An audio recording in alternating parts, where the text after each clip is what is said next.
Welkom bij Foto's Kijken met Rick. Vorige week vrijdag heb ik mooie foto's gemaakt van bloemen en tulpen. Dus hebben jullie er weer zin in een nieuwe aflevering?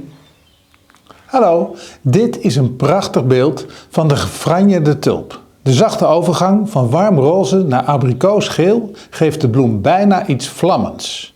Hier is een kort verhaal dat de sfeer van de foto vangt. Hebben jullie er weer zin in een nieuwe aflevering? Zelfs nu de bloei haar hoogtepunt had bereikt en haar bladeren zwaar werden van de warmte, straalde ze een trotse rust uit. Ze was geen bloem die wachtte op bewondering. Ze was een levende schilderij dat de dag bedankt voor het licht. Ik wens iedereen heel veel plezier met kijken. Vergeet zeker geen duimpje omhoog te doen. Ik wens iedereen een heel fijn weekend. En tot volgende week woensdag dan maar. Doeg! Ja, foutloos. Niks meer aan doen.